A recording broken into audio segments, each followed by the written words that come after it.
you so much for taking a few minutes to talk to me today. As a certified divorce real estate expert, I get asked frequently about talking to your kids about selling the house. And I was hoping that you might be able to enlighten us a little bit and maybe even give us a couple of tips of some things to do or not to do when it comes to selling the house. Now, let's just lay the groundwork here a little bit. Let's assume that the parties have already agreed to divorce. The kids know that there's a divorce happening, but maybe they haven't told the kids that they have to sell the house. And mom and dad might be a little nervous about how does that conversation come about? Maybe this is the house the kids have grown up in. It's the only house they ever have known. What would you recommend to avoid saying or to say to help encourage parents on the right way to approach it? Thank you so much, Bridget. I do appreciate it. And thank you for the opportunity to weigh in on this very important topic. I think starting off that I think many parents don't realize, even with children's young ages, just how significantly impacted they are. The world as they've known it is falling away. And, there's a lot of uncertainty and unpredictability, unexpected things develop. And that's true for the parents too. And so, the parents are going through, the demise of their marital relationship with many unknowns yet to happen. And the children's world is totally turned upside down as well. And then you add to that, then, like you said, their long-term residence where they have many family memories, play areas and friends in the neighborhood. That's another loss on top of the divorce itself. But we know that selling the house, is usually a family's major asset and becomes, critical, essential in the financial wherewithal in the entire process. And so I think, one of my suggestions for parents, and I have to admit, I've gone through this. I know how difficult it is.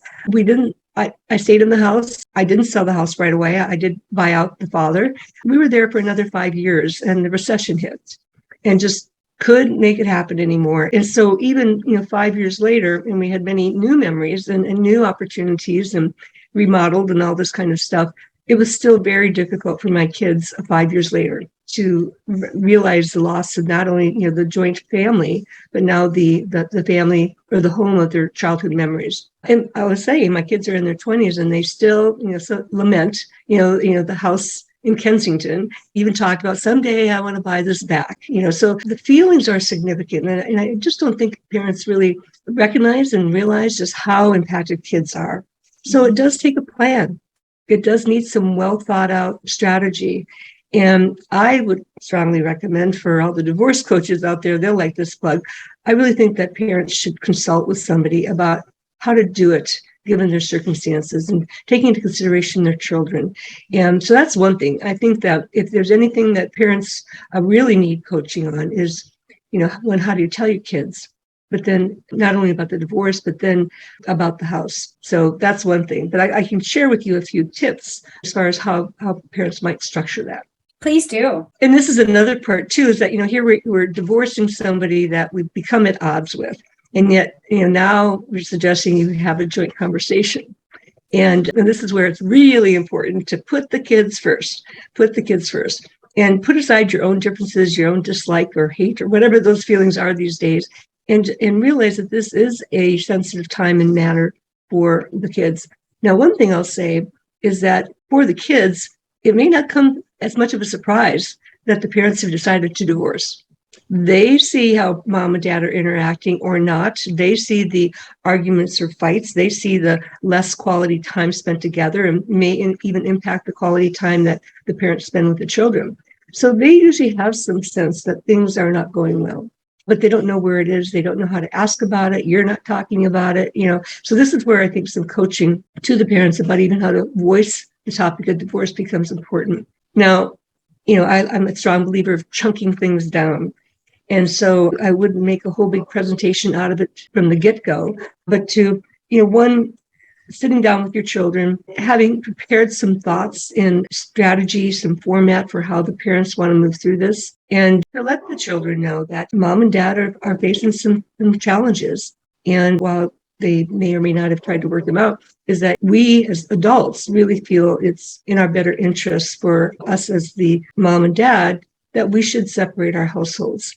And here's what this could look like. We don't have all the answers yet. We haven't figured everything out, but we also want to be transparent with you.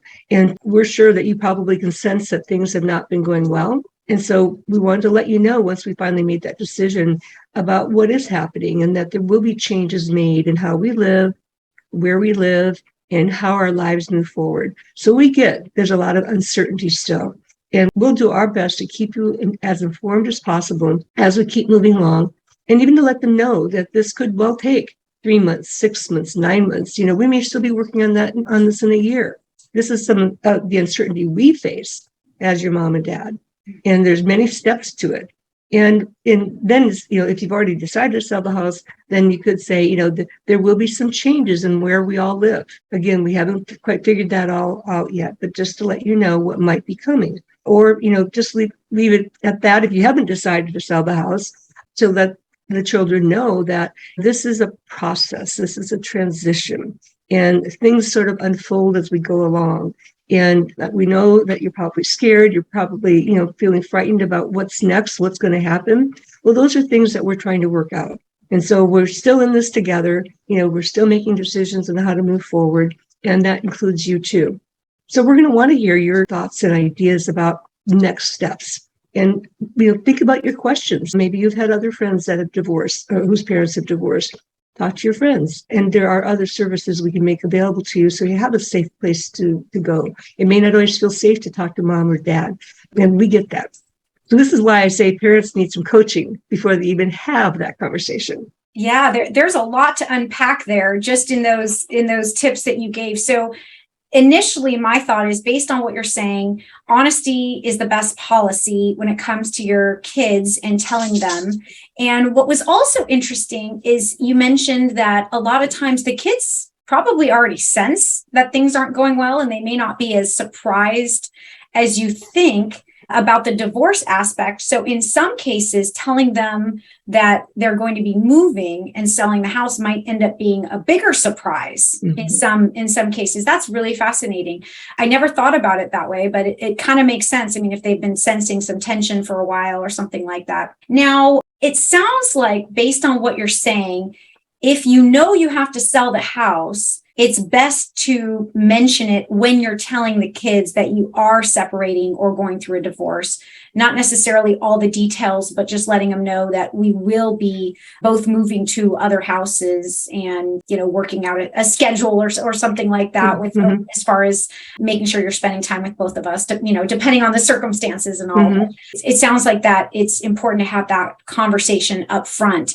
Now, would you recommend that parents do that as soon as possible? For example, like with regards to the sale of the house, sometimes parents ask me as a broker, when should I tell my kids that we're selling the house? Mm-hmm. And I'm curious as to your thought. Is typically sooner the better, so they have more time to kind of think it through? Or I know some parents, their thought is to sort of wait towards the last minute to until they have everything figured out, where they're going to move to next and all of that. And any thoughts on what's a good approach there?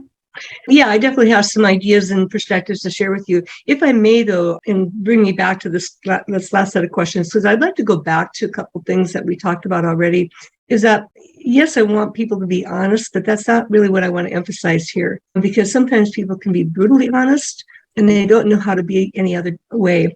And so what I advocate is being transparent. Things are changing. And the other thing I would like to add to that is, if you pay attention to my words, I'm more conditional than definitive. Mm-hmm. Okay, so again, timing's everything, but it's like we've made a decision that we're looking at options about bringing our marriage to a close.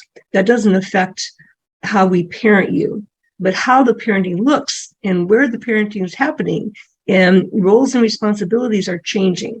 We're still figuring that out. So you can identify some concepts that go along with it, but not just say definitively what's happening. Because, as soon as you say, we are going to do this, and then it doesn't happen, guess what? Your credibility goes down in the eyes of your kids. Mm-hmm. Well, you said we were going to do this, or you said this wasn't going to happen, and then it does. And so, we'll keep you informed of the details as much as possible as things go along. Again, this is a process. This is a transition that unfolds over time. We do not know all the answers up front. Okay. So that's one thing. And the other thing too is, again, even in the sale of a house is, in that conversation is that, right now there are many aspects to consider when it comes to getting a divorce. And that could be, again, obviously we will be living in two different houses, but where those houses are, maybe it's here, maybe it's not. We're still working through that. Getting to school, picking up from school, all of those things are things that we have to work through. And again, we'll keep you informed as much as possible as we go along. And then, if the decision is to sell the house, is that, we may have to sell the house because of financial reasons. It's something that typically happens in divorce. And, we're exploring options. And again, we'll keep you informed. So do you see the difference in how I'm saying those things? Yeah, it sounds like, again, going back to what you said, being transparent and letting them know we don't have all the answers. Here's where we're at today, and we still have some things to figure out. Yeah, and to even let the kids know that there are different layers of a divorce that have to be worked through, and it's really not realistic or possible to take care of all of them at the same time. Okay, and so we'll keep you informed as we go along. The other thing I'd like to say is, too often parents think they have to have all the answers for the kids, and we don't. Sometimes we need to go out and get our own research. We need time to process. I would strongly advocate that do not wait until the last minute and then spring it on them. Nobody likes to be caught off guard, including children. And we're back to the unexpected again. When things are unexpected, unpredictable, uncertain, then we start to feel unstable. What's going to happen now? And when we're unstable, we get anxious. And we can either see children starting to act out more, as a sign of that anxiety, or we see kids who will just bury themselves in the books, and focus all their attention on their homework, and they excel. So whenever I ask a parent, well, how are the children be responding to this? Oh, they're fine. My daughter's getting, straight A's in school, or, oh gosh, we're having some real behavioral issues now. Excuse me. That's their way of dealing with the stress of the divorce and the changes that are going on. So never think, and I'm going to be very strong about this. I'm not usually a never or always or kind of person, but never think your children are not impacted. They are. They don't know how to vocalize it. They don't know how to communicate it. Okay. So again, getting back to your question, then it's like, well, when do we tell them? I'm going to respond more psychologically right now. Is that when we have new news, unexpected news, we're triggered in some way, we immediately have a physiological, neurobiological response that does impact how our brain functions. And so, what we oftentimes say is that we spike up. And so the first 24 hours, we can feel pretty hot and heavy, but we can start to feel it's dissipating.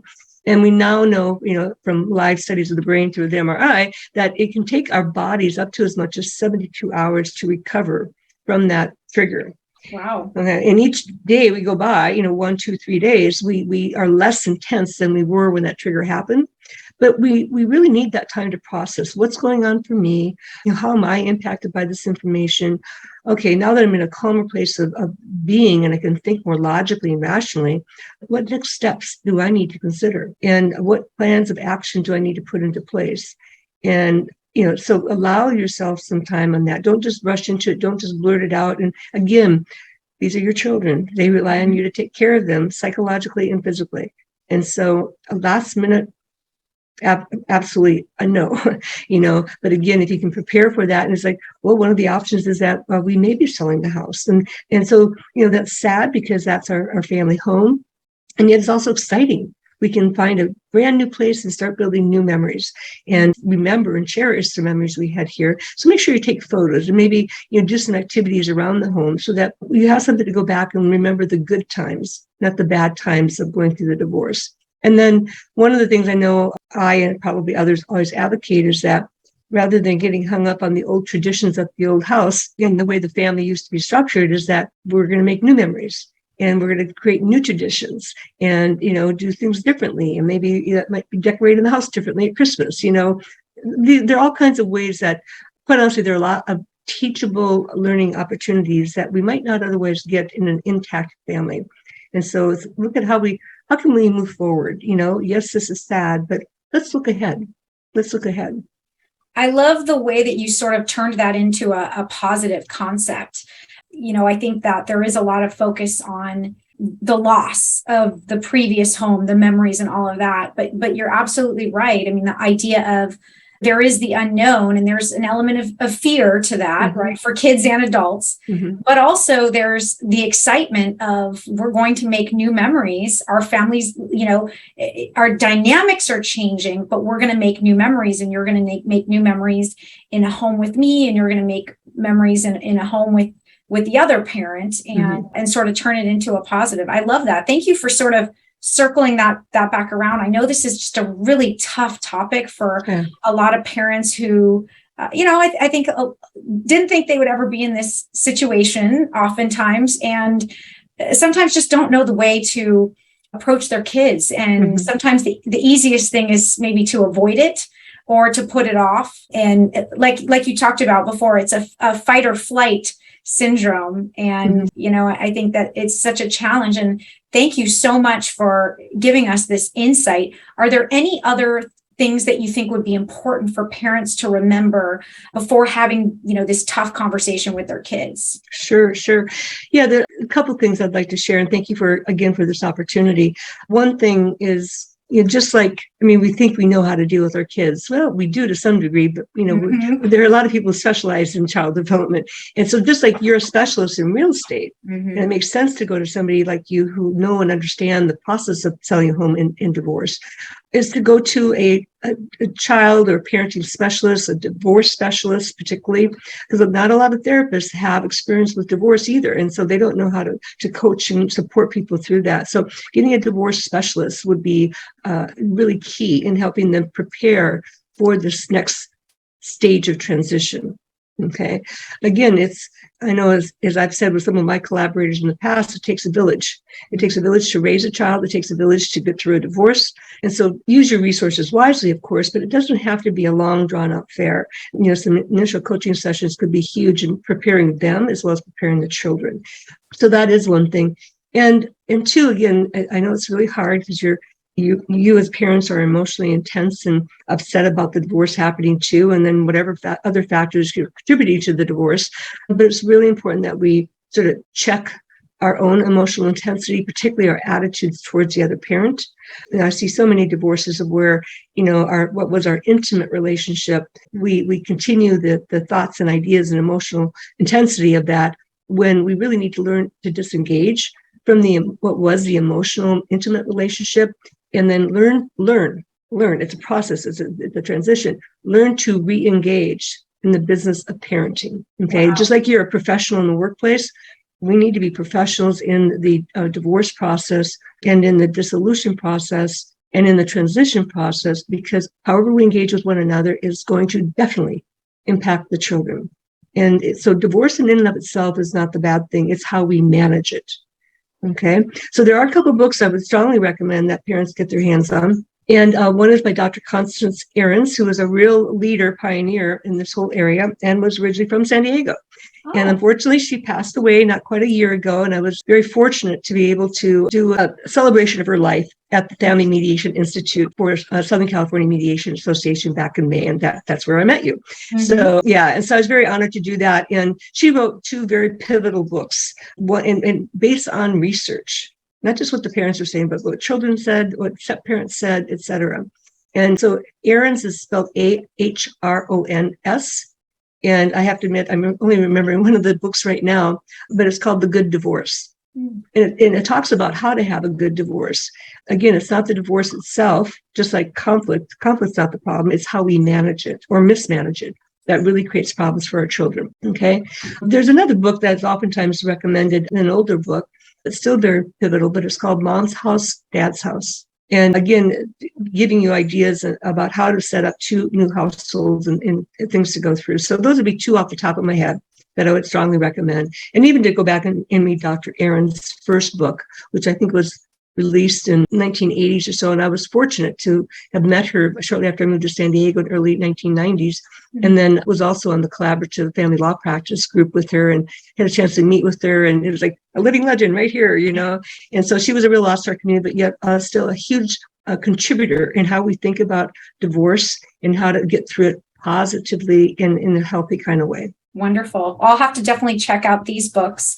And thank you so much for spending a couple moments with me today, talking through this very difficult topic. You are clearly an expert, and I'm sure I will be contacting you again soon with more topics that my clients and I have questions on. So thank you so much, Dr. Debra Dupree. And as we know her around the block, the Mindset Doc.